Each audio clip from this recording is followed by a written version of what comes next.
నారా చంద్రబాబు నాయుడు గారికి, అలాగే రాష్ట్రంలో ఎన్డీఏ కూటమి ప్రభుత్వానికి వెనుదన్నుగా నిలిచి కూటమి ప్రభుత్వం మరో 20 ఏళ్లు ముందుకు సాగించే తన విశాలమైన ఆలోచనతో నిలబడినటువంటి గౌరవ ఉప ముఖ్యమంత్రి గారు ఈరోజు మనలో ఇక్కడ లేకపోయినప్పుడు కూడా వారికి యువగలంతో అలసిన గుండెలకు ఊపిరి పోసి ఆ పాదయాత్రలో ఇచ్చిన మాటలు ఎప్పుడు ఆర్నిషాలతో అవి పూర్తి చేయాలని చెప్పి తపనతో పనిచేస్తున్నట్టు మా యువ నాయకుడు లోకేష్ గారికి, అలాగే మా సహచార మంత్రివర్యులకు, చీఫ్ సెక్రటరీ విజయాంత్ గారికి, డీజీపీ హరీష్ కుమార్ గుప్తా గారికి, మా స్పెషల్ చీఫ్ సెక్రటరీ సిసోడియా గారికి, సిసిఎల్ఏ జయలక్ష్మి గారికి, వివిధ శాఖల అధిపతులకు, అధికారులకు, జిల్లా కలెక్టర్లకు, జాయింట్ కలెక్టర్లకు, జిల్లా ఎస్పీలకు స్వాగతం. అందరికీ మరొకసారి నమస్కారం తెలియజేసుకోండి. ఎందుకంటే మన ప్రభుత్వం వచ్చి 9 నెలలు దాటింది. ప్రభుత్వం నిర్ణయాలు తీసుకుంటుంది, కానీ దాన్ని క్షేత్రస్థాయిలో అమలు చేయాలి, పర్యవేక్షించాలి, పేదలకు మేలు కలిగేలా అనుసంధానకర్తగా ఉండేది మీరే. అందుకే 9 నెలల్లో 3వసారి చరిత్రలో ఏ ప్రభుత్వం ఎక్కడ కూడా ఇన్నిసార్లు కలెక్టర్ కాన్ఫరెన్స్ పెట్టి రివ్యూలు చేసి దాని యొక్క యాక్షన్ టేకన్ రిపోర్ట్ పైన కూడా అధ్యయనం చేయడం అనేది ఎక్కడ మనం చూడలేదు. ఎందుకంటే ముఖ్యంగా గౌరవ ముఖ్యమంత్రి గారు క్షేత్రస్థాయిలో ఏ పేదవాడికి కూడా ముఖ్యంగా భూమి సంబంధించినటువంటి ఎలాంటి ఇబ్బంది ఉండకూడదని చెప్పేసి తపన పడతా ఉన్నారు. ఎందుకంటే గత ప్రభుత్వం అంటే మనం ఇంకా 9 నెలలు అయినా కూడా గత ప్రభుత్వం గురించి ఎందుకు మాట్లాడుకుంటా ఉన్నామంటే వాళ్ళు చేసినటువంటి పరిపాలన అలాంటిది కాబట్టి మనం ఇంకా వారు చేసినటువంటి మార్క్స్ని మనం ఇంకా తుడిచిపెట్టలేనటువంటి పరిస్థితి మనకుంది. భూమి అనేది ఒక సెంటిమెంట్, ఒక భవిష్యత్తు కాబట్టి ఒక మంచి భవిష్యత్తు ఇచ్చే దిశగా గౌరవ ముఖ్యమంత్రి గారు ఎప్పటికప్పుడు ఎక్కడ కనపడినా కూడా భూ వివాదాలను పరిష్కరించాలని తపనతో మొత్తం యంత్రాంగాన్ని అందరినీ కూడా అడ్మినిస్ట్రేషన్ అందరినీ కూడా వారు ఎక్కువగా పనిచేయమని చెప్పేసి వాటి సాల్వ్ చేయని చెప్పడం జరుగుతూ ఉంది. దాంట్లో భాగంగానే మనం ఎన్నో సంస్కరణలు తీసుకొస్తా ఉన్నాం, చట్టాలను తీసుకురావడం జరిగింది, ఉన్న చట్టాలను పదును పెడతా ఉన్నాం, అనేక విధానపై నిర్ణయాలు తీసుకుంటూ ముందుకెళ్తా ఉన్నాం. అలాగే మనం ఆర్ఓఆర్ పెండింగ్ అన్ని కేసులు కూడా రాబోయే రోజుల్లో ఆన్లైన్ ద్వారా చేసుకుంటూ కొత్త రెవెన్యూ డిపార్ట్మెంట్ రాబోయే రోజులు చూడాలనే విధంగా ముందుకు వెళ్తా ఉన్నాం. ముఖ్యంగా ప్రభుత్వం వచ్చిన తర్వాత ఏదో చీకటి యాక్ట్ ఉందో ల్యాండ్ టైటిలింగ్ యాక్ట్ అది మనం రద్దు చేయడం జరిగింది. ల్యాండ్ గ్రాబింగ్ యాక్ట్ కూడా తీసుకోవడం జరిగింది.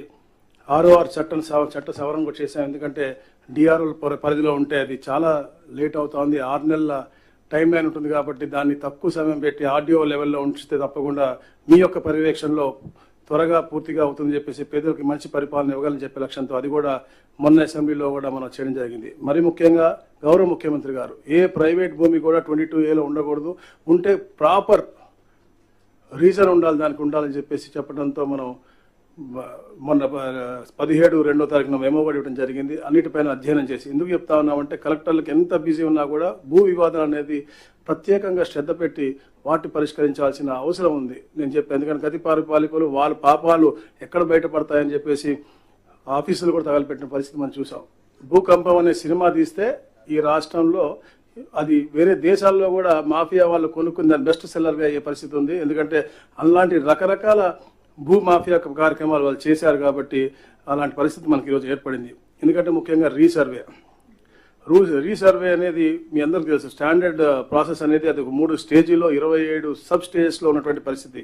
ప్రీ సర్వే యాక్టివిటీ కానీ, గ్రౌండ్ ట్రూతింగ్ కానీ, అలాగే బౌండరీ డిస్ప్యూట్స్ కానీ, అపీల్స్ అండ్ ఫైనలైజేషన్ నోటిఫికేషన్ కానీ, కంప్లీషన్ ఆఫ్ సర్వే కానీ, ఇట్లా దాంట్లో ఒక 27 సబ్ కేటగరైజేషన్ చేసుకోవాల్సిన పరిస్థితి మనకు ఉంది. కానీ అవన్నీ కూడా చేయకుండా కేవలం తొందరపాటుదనంతో ఎవరు అక్కడ నుంచి ఉంటే వారి పేరే రాసి రీసర్వేలో చాలా తప్పులు తడక చేసినటువంటి పరిస్థితి మనం చూసాం. అందుకని మనకు 2,79,000 ఫిర్యాదులు అందినాయి. అవన్నీ కూడా గ్రామ సభలు పెట్టి 95% మనం పూర్తి చేసాం. ఏదైతే పీజీఆర్ఎస్లో కూడా వస్తూ ఉన్నాయో దాదాపుగా 5 లక్షల గ్రీవెన్స్లో దాంట్లో కూడా 80% చేశాం. కాకపోతే అవి క్వాలిటీ డిస్పోజల్ వైపు వెళ్ళే దిశగా ఉండాలని చెప్పేసి గౌరవ ముఖ్యమంత్రి గారు ఎల్లప్పుడూ కూడా చెప్తా ఉన్నారు. రెవెన్యూ సదస్సులో వచ్చిన సమస్యలు కూడా మనం పూర్తిగా ఎస్ఓపిలో అన్నీ కూడా చేయడం జరుగుతూ ఉంది. అలాగే సర్వే రాళ్ల పైన ఉన్నటువంటి బొమ్మలు కూడా, ఎందుకంటే గత ప్రభుత్వం అని చెప్పారు 700 కోట్ల రూపాయల బొమ్మలకు పాస్బుక్లకి ఖర్చు పెట్టింది. పాస్బుక్లు కూడా నూతనంగా, ఎందుకంటే మనం రీసర్వే ఏదైతే మళ్ళీ పగడబందీగా చేశామో బ్లాక్ సిస్టమ్ పెట్టుకుని 2 విలేజ్ సెక్రటరీలను, విఆర్ఓలని, అలాగే ఏదైతే మనం ఒక పగడబందీగా యూనిట్గా చేసుకుంటూ రోజుకి 20 ఎకరాలు చేసే విధంగా చేస్తా ఉన్నాం. ఇప్పుడు బాగా జరుగుతూ ఉంది. అందుకని మనకు ఏ ఇబ్బంది కూడా రావట్లేదు.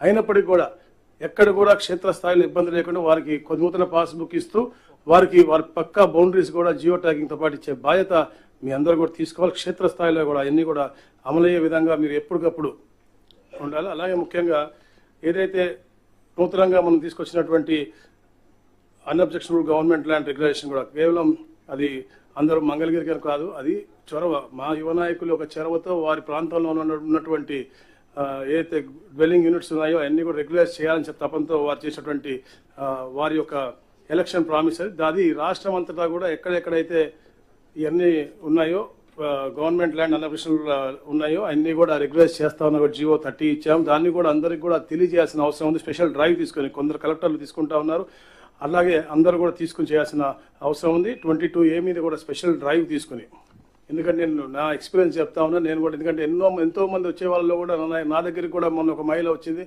ఆవిడ 4 years నుంచి నా 22Aలో ఉందని చెప్తే నేను కలెక్టర్ గారికి ఫోన్ చేస్తే వారు చూసిన తర్వాత హాఫ్ అన్ అవర్లో ఈ call me back and side అయ్యో నిజంగా బాధగా ఉంది సార్, ఎందుకు 22Aలో ఉందో నాకు తెలియదు సార్ అని చెప్పేసి ఇక్కడున్న కలెక్టర్ గారు ఒకరు చెప్పినటువంటి పరిస్థితి నాకు. అంటే అంత ఈజీ పని కూడా మన అంటే అది ప్రాపర్ అంటే మా పబ్లిక్లో మమేకమయ్యే పరిస్థితి మనకి కింద తహసీల్దార్ ఆఫీస్లో CMO ఆఫీస్ చాలా మమేకమై చాలా మర్యాదపూర్వకంగా ఉంటుంది, కానీ తహసీల్దార్ ఆఫీస్ లేనటువంటి పరిస్థితి కాబట్టి దాన్ని మన మన సిటిజన్ ఫ్రెండ్లీ గవర్నెన్స్ దిశగా తప్పకుండా మనకి ముందుకు పోవాల్సిన అవసరం ఉంది. ఇవన్నీ కూడా ముఖ్యంగా ఎందుకంటే మేము కూడా మన గౌరవ ముఖ్యమంత్రి గారి ఆదేశాలతో GOM కూడా పెట్టుకున్నాం. దాంట్లో కూడా చర్చించడం జరిగింది. మొన్న 19వ తేదీన మేము పెట్టుకోవడం జరిగింది. దాంట్లో కూడా ఏదైతే ఫ్రీ హోల్డ్లో ఉన్నటువంటి భూములు కూడా రాబోయే రోజుల్లో ఎట్లా మనం దాన్ని రెవెన్యూ వస్తూ పేదలకు కూడా న్యాయం జరిగే విధంగా చేస్తే బాగుంటుంది అనేది కూడా దాన్ని కూడా డిసైడ్ చేసాం. మా నివేదిక ఇంకొక మీటింగ్ కూడా పెట్టుకుని నివేదిక కూడా ఇస్తాం. ఎందుకంటే ముఖ్యంగా ప్రభుత్వం ఎక్కువగా ఇన్వెస్ట్మెంట్లని ఆకర్షిస్తూ ఉంది, వెల్త్ క్రియేషన్లో ఆకర్షిస్తూ ఉంది, రాష్ట్ర గ్రోత్ రేట్ పెంచాలని ఆకర్షిస్తూ ఉంది. ఇలాంటి భూ వివాదాలు ఎక్కడైనా ఉంటే దాని ద్వారా మనకి వెనకబాటు దూరతనంకి వెళ్తాం కాబట్టి అలాంటి ఉండకూడదు అనే లక్ష్యంతో భూ వివాదాలు ప్రభుత్వ భూములన్నీ కూడా మంచిగా ఉపయోగించుకునే విధంగా, అలాగే అంటే పేదవాడికి కూడా మంచి భవిష్యత్తు ఇచ్చే విధంగా కూడా ఒక విధానం తీసుకుని ముందుకు వెళ్దామని చెప్పేసి కూడా ఈ ప్రభుత్వం ముందుకు వెళ్తా ఉంది.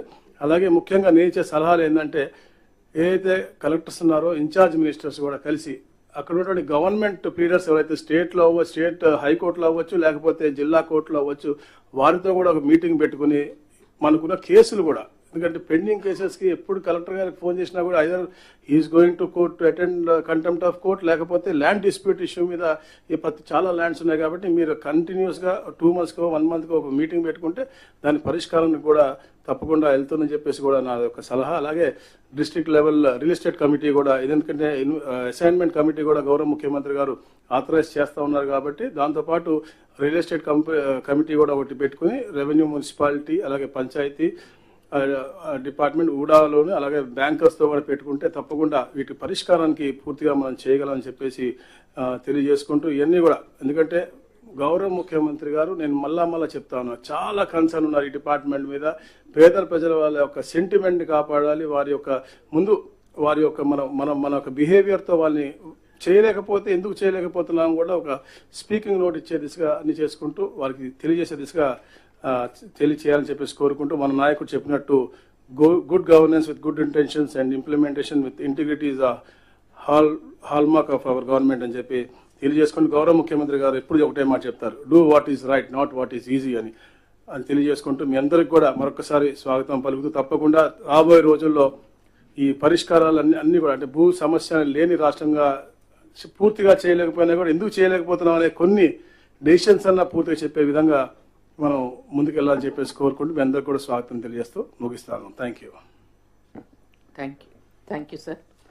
Now I request the Honorable Finance Minister to address the gathering.